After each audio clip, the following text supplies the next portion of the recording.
What's up, everyone? Welcome to the Occupy Fantasy Football Podcast, the Week 2 XFL DFS edition. We're here to recap the Week 1 XFL player usage and notes from last week's games, and then we'll bring you a first look at some Week 2 XFL DFS picks and lineup advice with strategies for both FanDuel and DraftKings. I'm Brian Jester, co-founder here at Occupy Fantasy, joined today, as always, by our XFL, NFL, MLB, jack-of-all-trades writer, Chris Rooney. What's going on, Chris? Brian, man, happy to be here again and talk about XFL football. I think it's exciting to have a little more football to watch after Super Bowl Sunday, right? So why don't we dive in and talk about it? Yeah, it was pretty good. Saturday games were especially good. Sunday's games slowed down a bit. Yeah. But all in all, great to have football back in our lives with that 1 week break. So for this Week 2 XFL DFS episode, like I said, we're going to recap last week's games, look at some player notes, usage, some trends we saw, kind of dive deep there. And then we'll look ahead to Week 2, this weekend's games. We are recording this Thursday evening, so full injury reports are not out yet. You'll have to check our website for more details. Speaking of our website, occupyfantasy.com, our members last week enjoyed some great success. One of our members took down a FanDuel GPP, had the highest score on the Saturday XFL slate. And then over on DraftKings, one of our members took down $2,000 and won a showdown GPP. So lots of success. You can go to occupyfantasy.com, check out the daily plug that Chris and Lucas Jensen and myself put together each week. Lots of great information there. So occupyfantasy.com, become a member and get access to the plug. That's where you'll get all that info. And if you like what we're doing here, go ahead and click that subscribe button. If you're listening to this in podcast format, click subscribe in your favorite podcast app. You'll get the next podcast directly to your feed. And if you're watching this on YouTube, also click that subscribe button below. You'll get all of our latest videos directly to you. All right, Chris, let's talk about some Week 1 stuff. And if you read anything on Twitter, on some of these websites about Week 1, the biggest takeaway that a lot of people have are the lack of quality running back performances. So outside of James Butler, and we weren't really expecting him to do anything, a lot of these high-owned running backs basically did nothing. So for you, after Week 1, I know it's a small sample, but are we leaning more towards, in DFS, flexing wide receivers, or do you think it was just a 1 week aberration? You know, I lean towards this was more of a 1 week aberration. Now, I guess the only caveat with that is we have just a completely different format of DFS lineup, right? With both DraftKings and FanDuel compared to NFL. So maybe we do need to think a little bit more about how we are utilizing these flex positions because there's two of them on both sites. So probably makes sense for at least one of them to be a wide receiver tight end because obviously those players have much higher ceilings. We've seen that historically in NFL as well. So, probably an extreme result here. We're literally, I think only 4 total rushing touchdowns were scored across the 4 games, and 2 of those were actually by quarterbacks. So just cool. Running backs in general were just a total disaster. Quote unquote, the best one just from rushing production was Matt Jones, who got 21 carries and still wasn't that great when you look at, the per carry numbers, right? So really does not feel like, at least through 1 week, that this is much of a running league. But I think all of us are probably trying to draw too many conclusions from just a 4-game sample, if that makes sense. Yeah, like I said, it's only 1 week, and it's not like the lack of touchdowns by running backs weren't for a lack of opportunity. If you look at the 16 offensive touchdowns in Week 1 in XFL, 5 of them were scored within the 10-yard line. Just 1 went to a running back. However, we were able to get our hands on play-by-play data from XFL.com and sorting out red zone and goal line opportunities. Remember, red zone is 20 yards within the end zone. Goal line we count as 5 yards to the end zone. So 6 of the top 8 skill position players in Week 1 as far as red zone opportunities go were running backs. And it's the same for goal line, 6 of 8. So, Chris, if we get that same kind of usage this upcoming weekend, we'll likely see at least a couple more running back scores just based on volume alone. Yeah, for sure. And I think DraftKings probably has been paying attention to this, DraftKings and FanDuel, with, I guess, Tampa Bay's running back 1 there, right? Being one of the highest, or the highest priced running back on the slate. I think by our count, he led in red zone opportunities. So I think there's still some room here to be flexing these running backs in DFS, and I think it might actually be a little contrarian if everybody is thinking this is more of a passing league, if that makes sense. Yeah, exactly. The contrarian approach is what I'm thinking about. We're still, again, it's only 1 week and we're trying to figure out the optimal approach to low risk lineups, and we may not have that still for a couple of weeks until we get more data. Right. So, speaking of more data, I was expecting more of a college football style feel to the pregame information that was going to be released. Mm-hmm. I don't even think that was a thing. Like we got basically no information in any of the games. Trey McBride, who was one of the true questionables of the weekend, we didn't find out he didn't travel with the team until 11 minutes before the game started. So, do you think this will improve as the league gets more attention, or will a lot of these teenage reporters just not give us the information?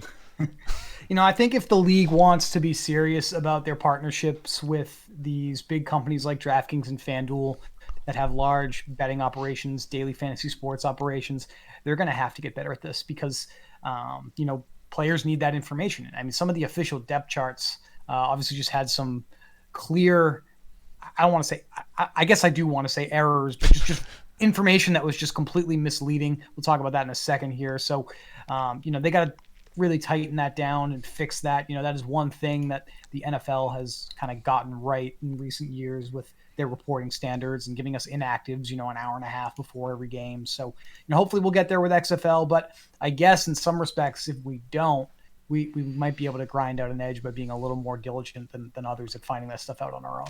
Yeah, it wasn't for lack of trying. We were scouring every possible, leaving no stone unturned for information. But again, like you said, I think it will eventually, maybe not catch up to the NFL, but at least catch up to the college football if they want to take those partnerships seriously. You mentioned some depth chart differentials, and we predict this would happen. On this show last week, we said that there are going to be some guys that the depth charts don't get right for whatever reason. Who are some of those guys last week that stood out that either were supposed to start and didn't, or were way beyond the depth charts, or in some cases not even listed on the depth chart? Yeah, I mean, the biggest one would be probably, to me, Joe Horn with the New York Guardians. He was listed as second on the depth chart at the Z wide receiver spot for them. And, I mean, he basically played every snap of that game. He ran a ton of routes, and he was listed behind Austin Duke, who was the kick returner, and that's really all he was. So, it looks like the Guardians have actually corrected that or adjusted it anyway for week 2. So maybe that edge is somewhat gone to identifying Joe Horn as a nice value play this week. But I guess that is potentially one thing to point out, and if that is available for people to take advantage of. Joe Horn's usage was incredible, and his DFS price didn't really catch up with it. So he's one of our, best values on this slate for week 2. Yep, definitely. And a couple of running back situations didn't shake out as we thought. Right.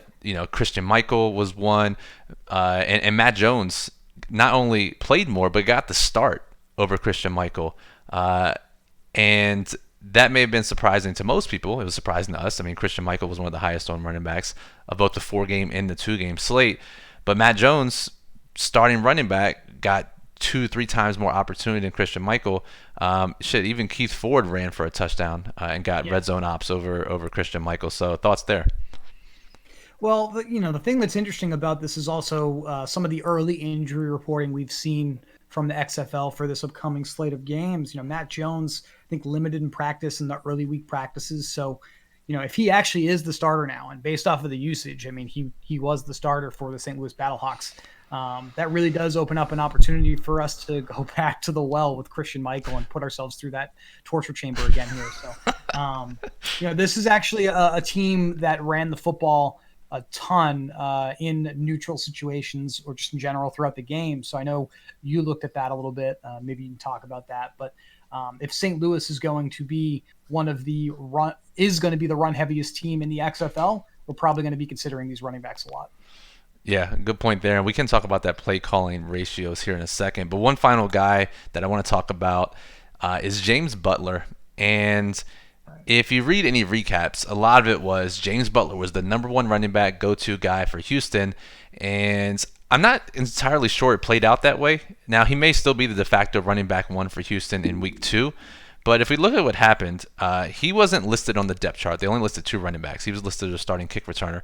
Andre Williams was listed as a starter. D'Angelo Henderson was listed as the backup. Andre Williams got the start. played, I think, 7 or 8 snaps on offense, and D'Angelo Henderson gave him a breather, immediately busted up his shoulder on a negative 6-yard run. Right.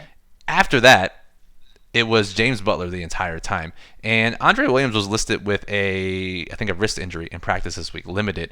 And by video, it looks like he was favoring that wrist a little bit after his final touch in the game. However, he did play some special team snap after that, so I have no clue what's actually going on. But I think the depth chart was actually right in week 1, and it looks like they've updated again for week 2, and Butler's atop the depth chart there in Houston. Yeah, he did end up playing a ton of snaps in that game, but you basically highlighted why. I mean, there were a ton of injury situations to that position for the Roughnecks pretty early on. And obviously, D'Angelo Henderson just never came back after that brutally terrible run. But Andre Williams was just totally ineffective, although he did catch a pass, which was surprising. The biggest thing with the running back position with them is pretty much something I think everybody has caught on to now at this point. We had this in the daily plug for week 1, is that Nick Hawley is still running back eligible in fantasy, but he is basically a starting wide receiver for the Roughnecks. Yep. So probably has one of the higher floor ceiling combinations from a PPR perspective at the position just for that reason alone. Yeah, and mostly playing inside slot for most snaps, but got some targets downfield as well. We saw him catch a pass deep in the red zone last week. So Nick Hawley's certainly one of the best plays at running back until they change his eligibility.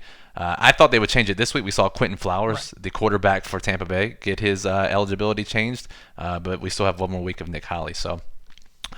Speaking of those play calling ratios that we talked about, not too much to take away. A lot of the pass run splits were as expected based on previous coaches' tendencies. We thought St. Louis would be a run heavy team. They were. We thought Houston and Dallas would be pass heavy. They were. No real surprises there. What we'll have to do here, Chris, is we made a note on Twitter is that, again, it's only a 1-week sample, but we'll have to look at how these teams are performing in neutral game scripts. That's the first 3 quarters of the game. The game within 1 score, not including 2-minute drills where passes are skewed heavily. So something we'll keep an eye on here.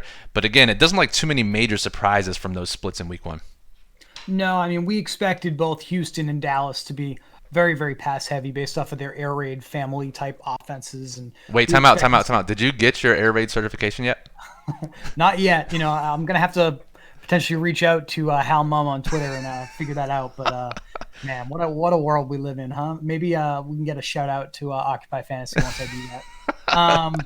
And on the other side, right, we have the Battlehawks who were just we looked at the play calling tendencies for these coaches throughout their careers, and first thing that jumped out to us was offensive coordinator Chuck Long loves to run the football, and that's what he did here against Dallas in week 1. So it'll be interesting to see what happens with the Battlehawks in week 2 playing Houston. I believe that is the latest game on the slate this week. And if Houston is more effective than Dallas was at scoring points, Jordan Ta'amu there is probably going to be forced into more throwing situations. We'll have some thoughts on that in the daily plug on which players are best suited to see some success because if they play in a much more pass-heavy game script based off of some of the air yards that we looked at. I know Moose, not here on the podcast, but hosts all of our Twitch streams. He joined Team Watch the Games and grinded the film and actually charted the air yards. So that's another thing we have available for OccupyFantasy.com Twitch subscribers. I believe that's posted in our Discord channel. So another reason to kind of get in there and check that out because I think that'll be a real edge here in week 2. No one really has that information readily available to them except for Occupy members. Yeah, I mean, for Moose's sanity, I hope the data is available in week 2. But for an edge standpoint, hopefully it's still not there. So, and speaking of that air raid certification, that was an inside joke. Occupy staff, you can actually buy courses to become air raid certified. It's like $500 if you Google it. So that's what that joke was about. Yeah. So, all right. I want to give a shout out to unknown co-host of the podcast because he said people can say that. Peter Overzet. He was the one who posted on Twitter about the air raid certification. So I'm not going to take full credit for that, but Perfect. Still hilarious. Good to know. All right, let's move on to week 2. All right, Chris, as always, we like to start from a high level looking at the betting markets. Right. Totals were out much earlier this week than they were in week 1. So we've seen some decent line movements, both in the spreads and the totals. What have we seen so far? Well, we saw in week 1, before we get fully into that 3 of the 4 games went under the total. And I believe every game finally closed with a over-under total that was higher than 50 points, right? Yep. So a little bit of a reaction to that. I think all three of the four openers, it looks like on offshore books this week, or I guess in all books this week, came in under 50 points. The biggest thing that's jumped out to me, though, since they finally posted lines for week 2, is this massive drop in the total for the Vipers Dragons game, the Tampa Bay Seattle game. Opened 47.5 points. Looks like it's down to a total of 43, actually, Wow. in some places. So I think the reason for that is we know that there's actually some quarterback issues on both sides here. So this might be a game that Tampa Bay looked pretty bad against the Guardians to begin with. And now that they're going to be, going further down their depth chart to sort of try and run their offense this week, could be tough sledding for them against the Dragons here. Yeah, add that in addition to the weather forecast, which is still a few days out, but looks to be windy and rainy. Just a lot of combination of factors here that could result in a lower total game, which inevitably means it'll be the highest scoring game of the weekend. Right. But in addition to that game, literally every total has dropped a point or more. So I think that's of note. Maybe an overreaction to week 1. We'll see. And then as far as the sides go, Houston, which we immediately pointed out as a bad opener, they opened actually at -6 offshore, and that's already moved to -8 against St. Louis. And then DC against New York opened as a 5-point favorites. They're now up to 7-point favorites. Just increases in team totals for those two teams that we probably play heavily anyways in DFS.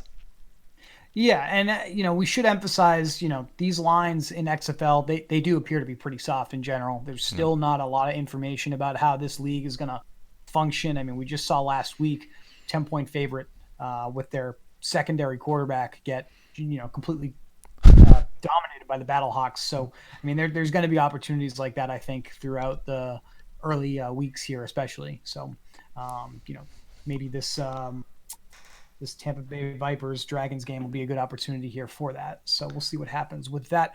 But I guess there are also injuries that are going to play into that for us here as well. I mean, we already talked about the Vipers quarterback situation. Aaron Murray hasn't practiced all week, like at all, for the Vipers. The Los Angeles Wildcats have some issues at quarterback as well. Last week's starting quarterback, Chad Kanoff, I think he had a separated shoulder actually at the end of the game. They had him mic'd up sort of talking about it.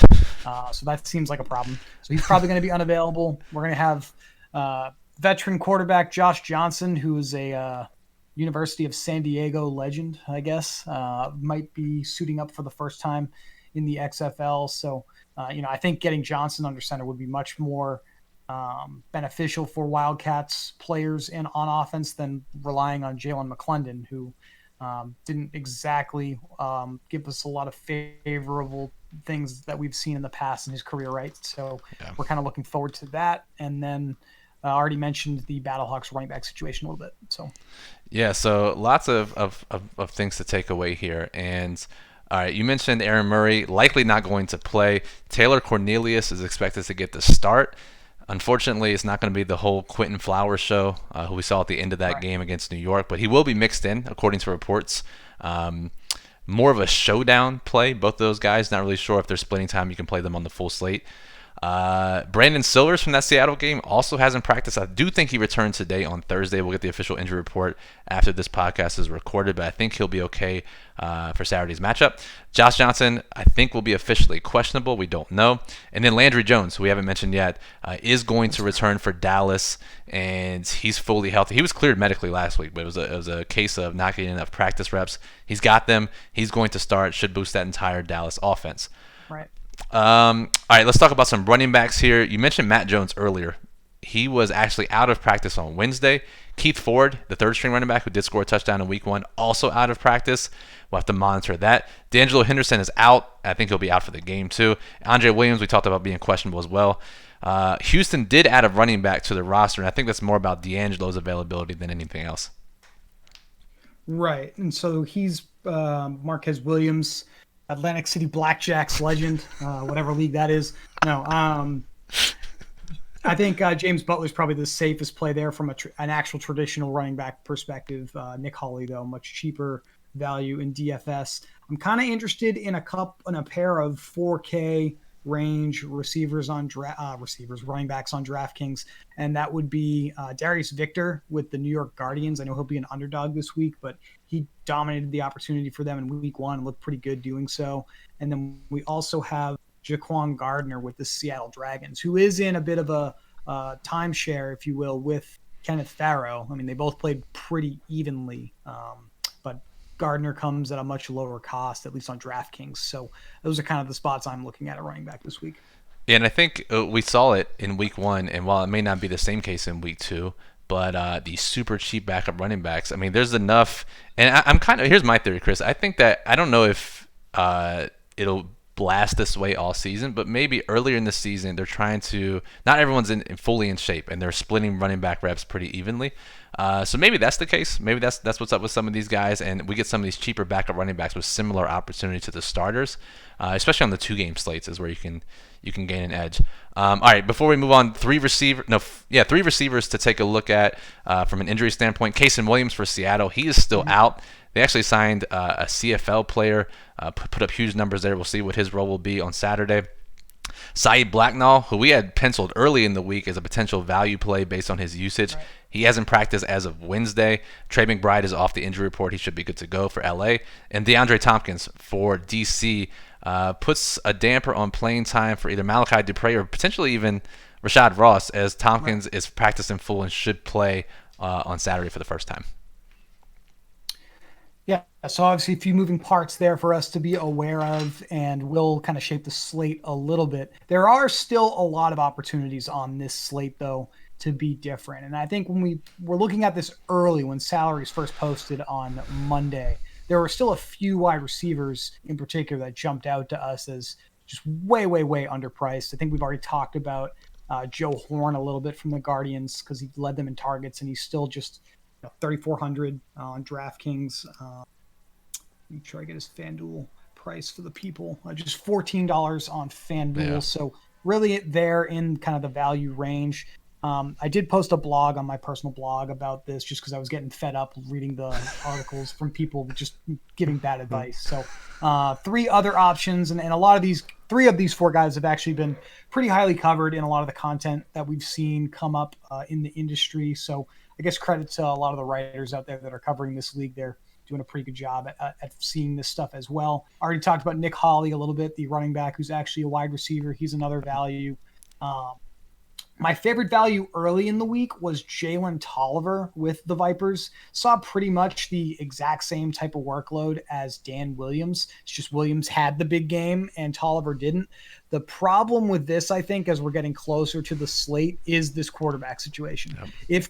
If Quentin Flowers does end up having a much larger role because Murray's unavailable, then I think we have to give a downgrade to this passing game across the board because we just didn't see him throw the football a lot, and we're not sure what to expect out of Cornelius. But the one player that I am shocked that I'm not seeing more about here, and I know we've talked about him a ton this week in our staff chat, is the tight end Donald Parham with the Dallas Renegades. He led the team in targets, and he looks to have been among the leaders in routes run as well. So, at $3,200, because he's still priced like a tight end, even though those are the same position on DraftKings, just 13 on FanDuel. He's probably going to be one of the better opportunities on this slate to roster to be different. Dallas appears to love to spread the football around. They had 8 receivers with 4 or more targets. None of them played a full complement of snaps because they're playing up-tempo. Looks like they're going to rotate guys in and out of their formations to keep everybody fresh. So it's going to be a lot of opportunities, I think, for Parham, but just in general with the Renegades for that this year. Especially with Landry Jones back. Like, this opens up the offense even more, and like you, I'm surprised that Parham hasn't been discussed more. There's also another Dallas receiver, we're not going to give it away here, but it'll be in the Daily Plug, who is pretty cheap and actually got a decent amount of opportunity in week 1. So lots of guys to play. There's always going to be leverage plays and edges. The ownership just changes every week. There's still going to be guys who are lower owned, so the edge will always remain. All right, really quickly before we get out of here, a couple salary discussions. How do you handle the running back salary swaps from week 1? Basically, guys who were starters now are quote-unquote backups after we saw week 1 usage. I'm thinking Matt Jones versus Christian Michael, maybe some of these other guys. Do you trust the week 1 usage? I know that's all we have to go on, and we have these depth charts, but are you trusting it for low-risk contests, and then what are you thinking for high-risk contests? I I think there are certain spots. It's funny to give you the answer of it depends, but it depends. I think on a team by team basis, there are some players who feel pretty confident about leading them an opportunity.